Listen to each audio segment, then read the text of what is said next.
ocasión va a ser distinto, porque en esta ocasión, para usted venir al gran concierto del amigo, hemos buscado un recurso excelentísimo.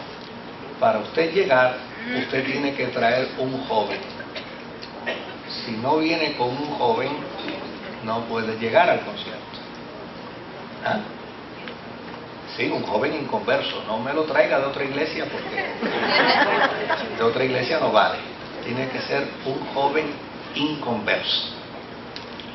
Entonces usted trae al joven inconverso, lo sentamos aquí, hay una actividad muy linda para ellos, y luego que lo sentemos aquí, si nosotros no cabemos, entonces nos vamos a ir al rancho, vamos a tener un circuito cerrado y allá vemos la actividad desde allá.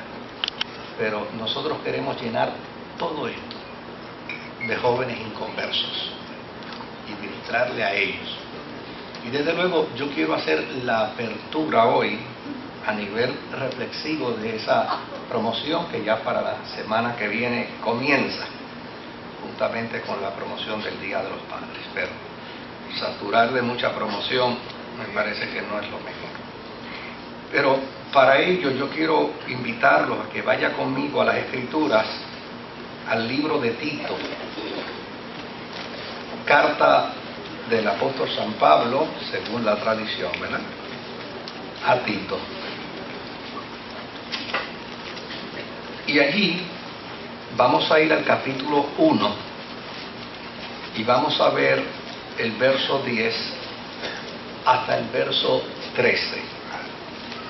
Tito 1, verso 10. Ustedes no se asusten con lo que van a leer o van a escuchar. Al final llegaremos bien. Y dice la Escritura: y es que hay muchos rebeldes, charlatanes y engañadores, especialmente los partidarios de la circuncisión.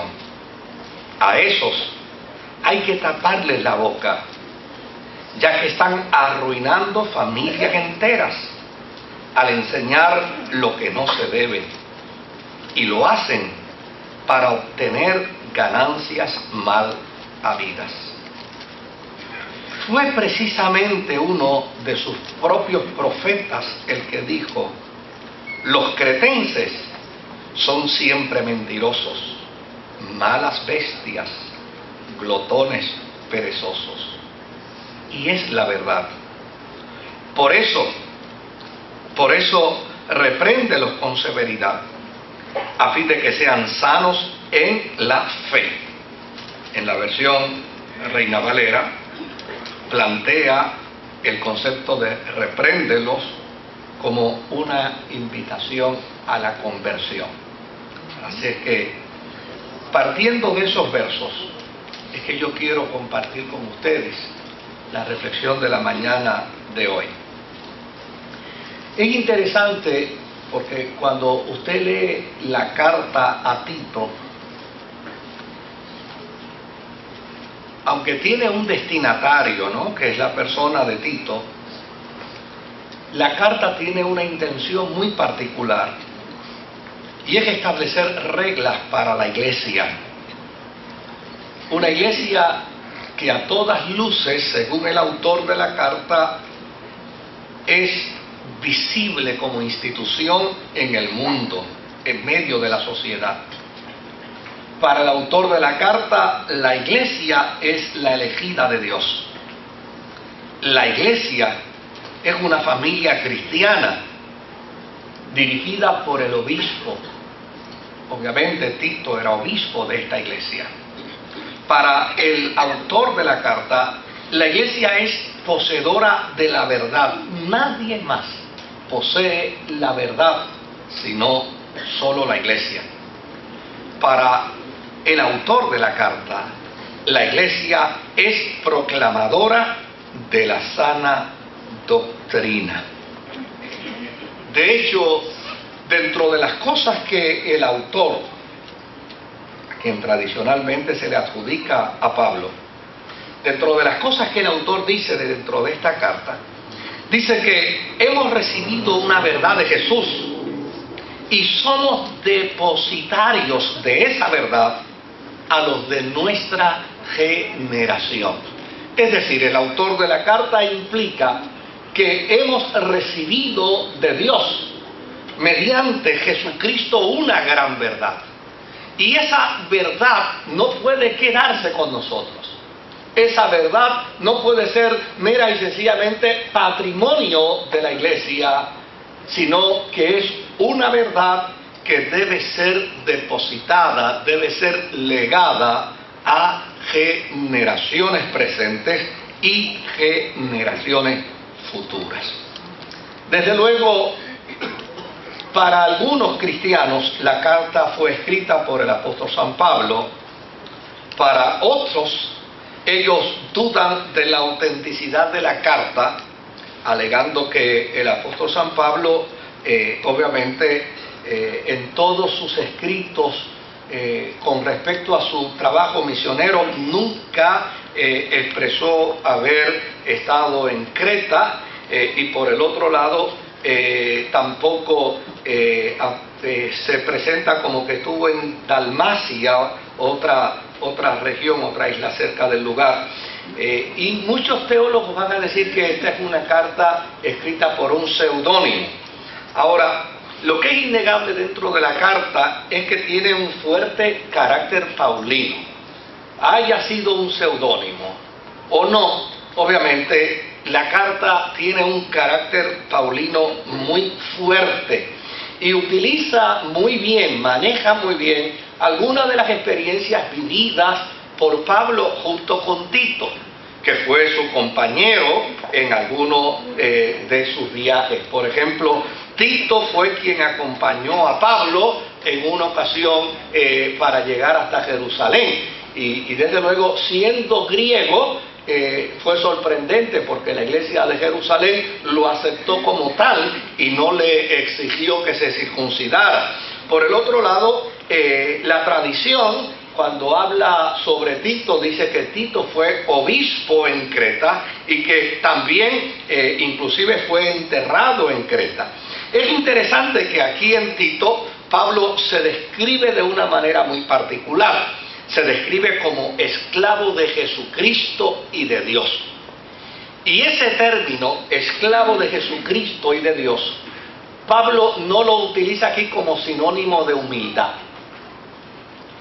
Lo utiliza con orgullo, lo utiliza con profunda satisfacción, lo utiliza como para afirmar un planteamiento antiguo testamentario, porque en el Antiguo Testamento de Moisés se había dicho que él era el esclavo de Dios. De David se había dicho que él era el esclavo de Dios. De los profetas como Amós, como Jeremías y como Daniel, de ellos se había dicho que ellos también eran esclavos de Dios. Por lo tanto, el autor utiliza entonces la expresión y dice: yo también soy el esclavo de Dios, como para con ello afirmar lo siguiente: yo soy heredero, así como Moisés, como David, como los profetas fueron esclavos de Dios, yo también soy copartícipe de esa herencia de esclavitud en el servicio de Dios.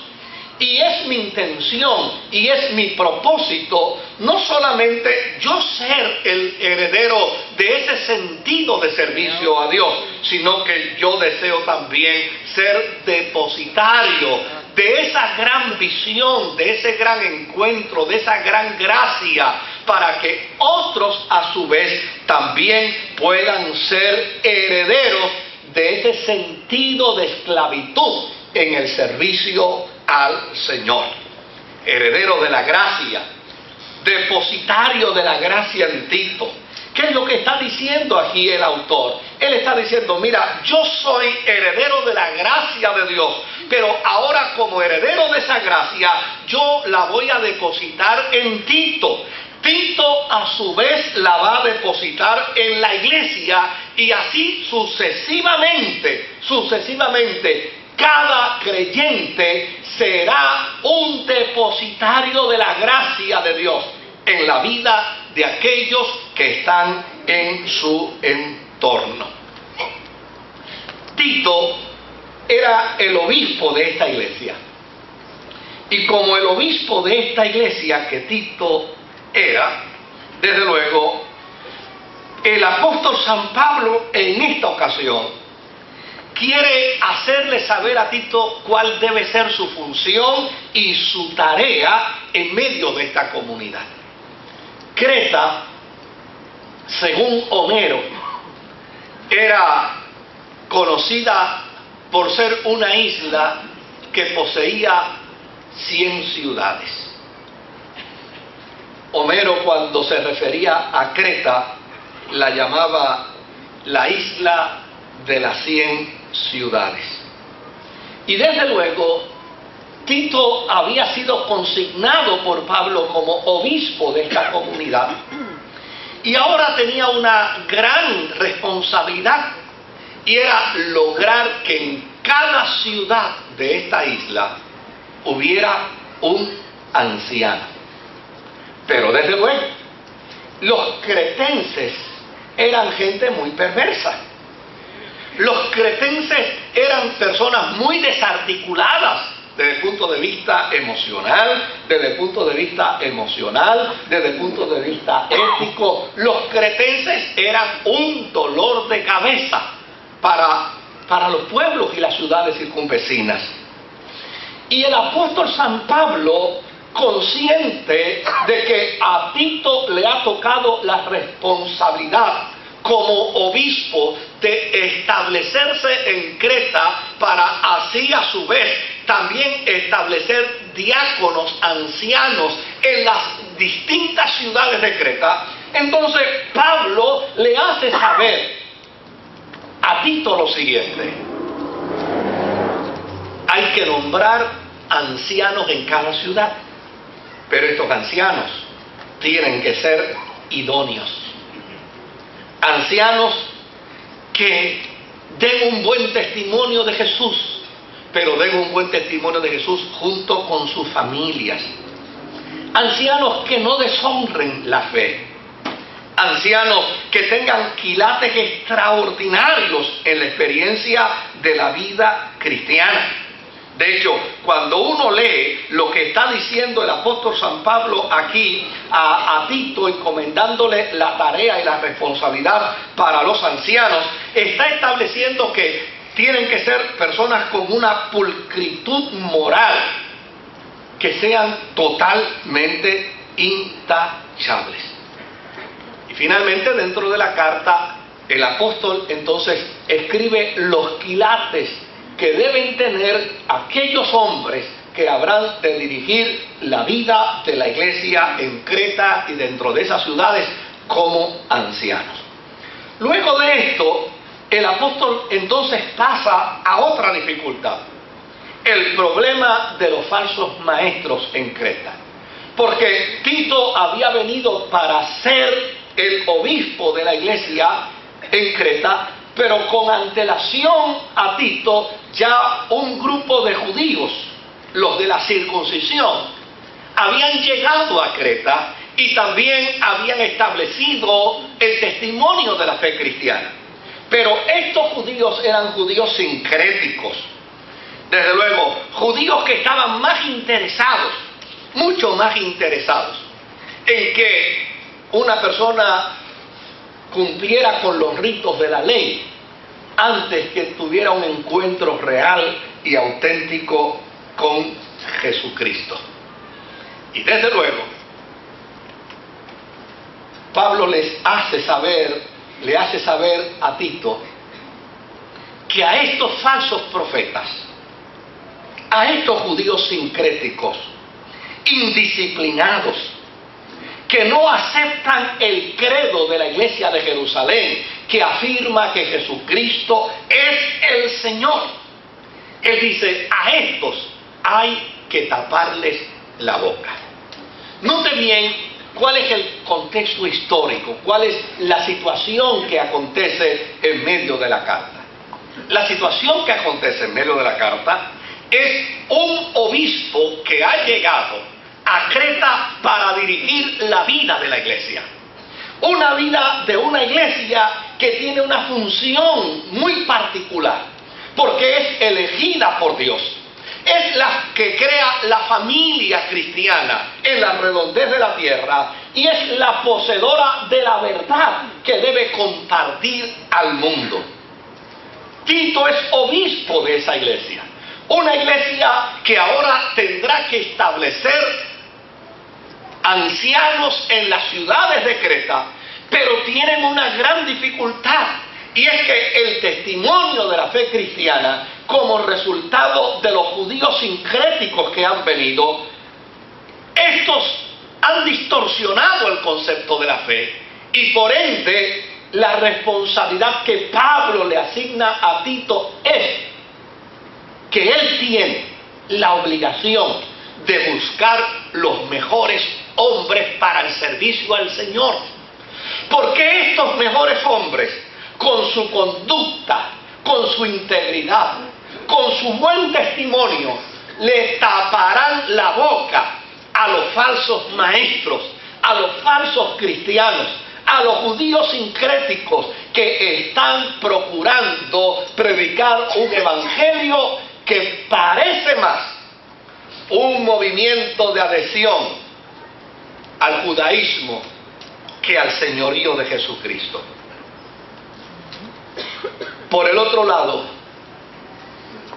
ahora Pablo le va a decir a Tito, ¿por qué razón tiene que haber un cuerpo profundo de hombres, ancianos, dirigentes de la iglesia, que cumplan a cabalidad requisitos de vida cristiana, que enaltezcan, que pongan en alto el testimonio de la iglesia en Creta? Y de hecho, la razón de ello es lo que Pablo va a decir en el verso 12. Cuando dice, fue precisamente uno de sus propios profetas el que dijo, los cretenses son siempre mentirosos, malas bestias, glotones, perezosos. Y es la verdad. Fíjense si podemos entender con claridad cuál es la dificultad que hay en Creta. La dificultad de Creta es la gente. El problema de Creta son los cretenses. La conducta de ellos, sus perversidades, sus inmoralidades, sus corrupciones, su forma y manera de pensar desde el punto de vista ético. Estos individuos de Creta han dado un mal testimonio en medio de toda la comunidad antigua. A tal punto, en el siglo VI antes de Cristo, había uno de los 7 sabios griegos llamado Epiménides. Y ya en el siglo VI antes de Cristo, casi 700 años después que se escribe esta carta, o antes de que se escribiera esta carta, Epiménides había dicho de los cretenses lo siguiente: los cretenses son embusteros. Yo espero que aquí no haya un cretense hoy, ni me estén escuchando por radio. Los cretenses son embusteros, son malas bestias, son borrachos, son insolentes, son panzas holgazanas y son infiables. Por eso en el versículo 12 el apóstol dice, ya hubo uno que con antelación había remitido su opinión con respecto a los cretenses y había dicho precisamente, y desde luego Pablo lo que hizo fue resumir lo que ya Epímenes había dicho sobre los cretenses. Ahora, note bien el dato interesante de lo que yo quiero compartirles a ustedes en esta mañana. Número uno, el autor de esta carta a Tito habla de lo que él es. Y él dice, yo soy heredero. Es decir, yo recibí como herencia la gracia de Jesucristo. Pero a la misma vez soy un depositario de esa gracia. Por lo tanto, habiéndola recibido y convirtiéndome en un esclavo como lo fue Moisés, como lo fue David, como lo fueron los profetas, ahora yo quiero que tú, Tito, también recibas la herencia que yo he poseído. Que tú recibas la herencia que yo tengo. De tal manera que en tu ministerio tú puedas ejercer una función con orgullo, con satisfacción, con alegría, y una función que cumpla a cabalidad el testimonio de Jesucristo. Y quiero que entonces tú también, como heredero mío y depositario para tu iglesia, entonces tú le muestres a los ancianos de Creta cuál debe ser la verdadera vida cristiana, cómo es que ellos deben conducirse de tal manera que a su vez más adelante ellos como herederos también sean depositarios a otros de la gracia del Evangelio. El problema aquí no es Pablo, el problema aquí no es Tito, el problema aquí no es bajo ninguna circunstancia los ancianos que van a ser nombrados. El problema aquí es donde le ha tocado a la iglesia interactuar.